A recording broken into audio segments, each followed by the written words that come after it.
So, should you upgrade to iOS 13 and iPadOS, or should you just stick with the olden iOS 12? Let's find out.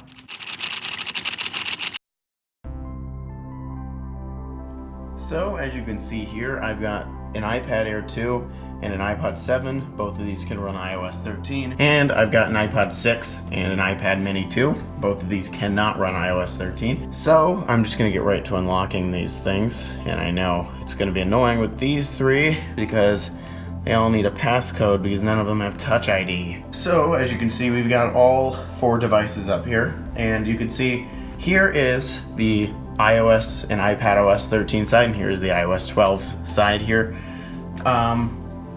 So first of all, why did it just zoom in? So first of all, you can see here, obviously, new wallpaper. That's a duh, Apple always does that. I'm gonna go over some things with iPadOS. So let's move these two little guys out of the way here. You can see that they've made the dock on the bottom. This isn't something that's greatly noticeable, but the dock on the bottom is a little bit more transparent, and they've added quite a bit of new features with the dock. So if I open an app here, let's just say YouTube Studio. This one takes a bit because I just had this one open to check something, and this one needs to open up. So you can see I can open the dock on both iPads like this. And you can see they're obviously there. They look very similar. But on this iPad, you can see I can drag over an app. Oh, that's not right. I can drag over an app here. And yeah, I was just looking at a SanDisk card. So as you can see, it lets me switch between different apps here. And I can swipe up to see a view of all of this slide over apps. So this guy here on iOS 12, well, I can move something over if I want to, like this, but you can see obviously, ignore the background, it's kind of bold. This one kind of bolded, kind of grayed out because it's an old one. But as you can see, I can't do anything here. I can't swipe up. It doesn't exist here. I can swipe down here to enter split view, but this iPad doesn't support it, so it doesn't really do much. This one, you can grab up like this. I can grab this over here and stick it to the side. I'm an idiot. This app won't work. I just realized this app is not split view compatible. Let me try this. There we go. You can see I can clip it over there. And this one would let me do it too. If you swipe down from the top here and try to put it over, it will go into split view, but you cannot do it from what I was just showing you there. So that's one difference. Just get out of that. Now, both iPads get the new control center up here, and some of these things apply. These ones apply to iOS as well. First of all, you can see if I open this up here, I can see my network that I'm connected to. That's a given here. And I'm just gonna move this down.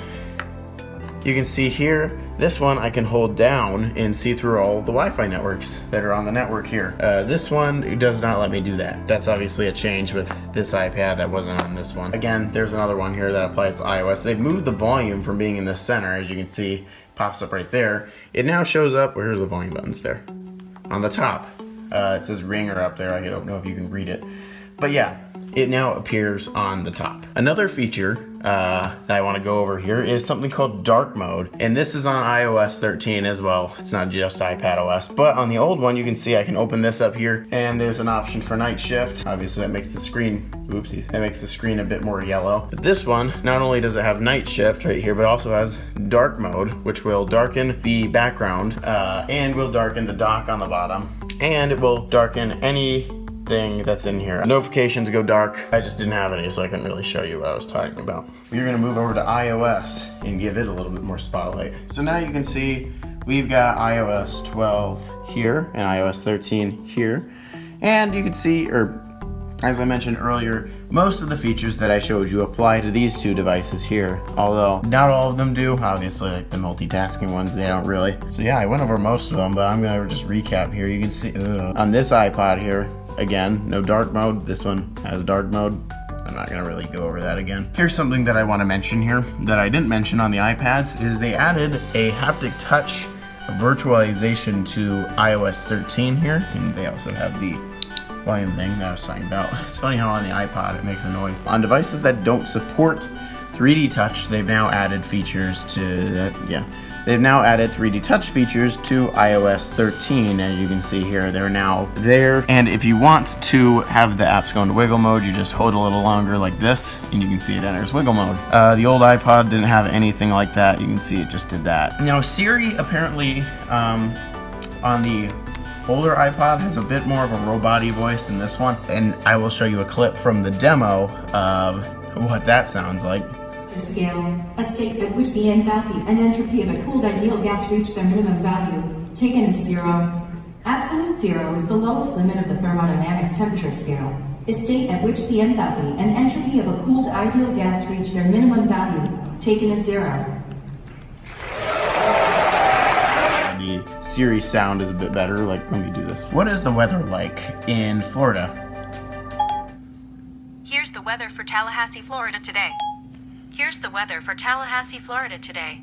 So you can clearly hear a difference between the two series. They both sound very similar, and it's not something that I'm extremely happy about, but it's definitely there, and it's another, I would say, a step towards perfecting speech synthesis. It's kind of cool, actually. Now, I did hear that they added a new iMessage search that iOS 12 doesn't have, but then again, I'm not really going to talk about that one much, mainly because I don't really want to worry about all these names coming through and people not being okay with it. So, also, I noticed here on the Contacts app, they've made the icon different on this one, and it's a bit in the light, so it's hard to see, but you can see Contacts app. I feel that copies Android a little bit. Now, also something that's here is they've added a new Siri Shortcuts app here. Siri Shortcuts existed on iOS 12, but there was never an app for it. So now there's an app for Siri Shortcuts. I think it just makes it a bit easier. So definitely something there. Now, this is something that some people, I have a feeling, won't be too happy about, but it's now something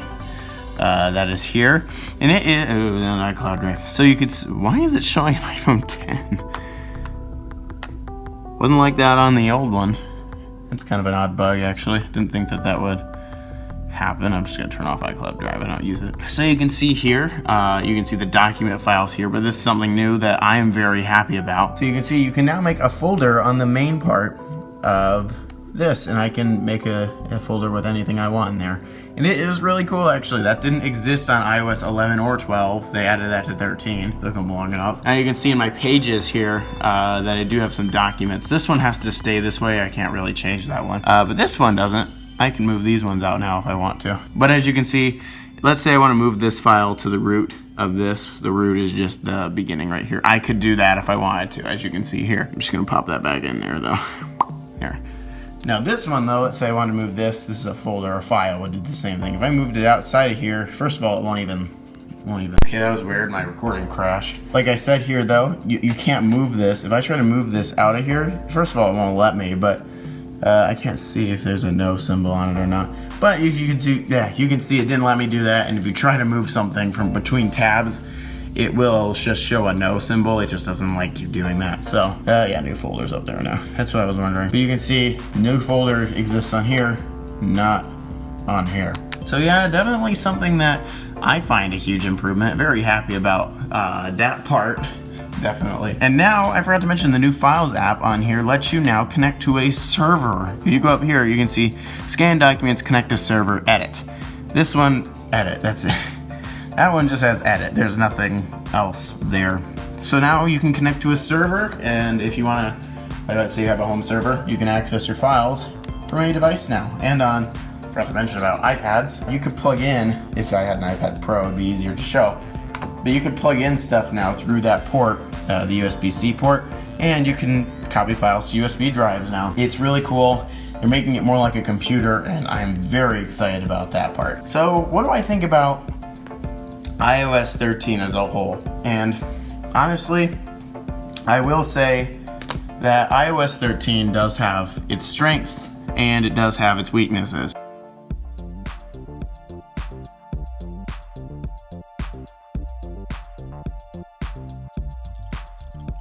So, did you like what you saw? Then click the subscribe button down below. Give it a like if you liked it. I've just got to thank you guys so much for 125 subscribers. That's quite a bit. I never expected to actually get that far. I just get stuck around 40. But yeah, thank you guys so much for that. You guys inspire me to keep making great content, as well as the creators that are on my YouTube channel itself. On the right hand side, those are all the people that I really like and have inspired me to do. Inspired me to make a channel like this. So yeah, thank you guys so much for watching, and I'll see you all later. Bye guys.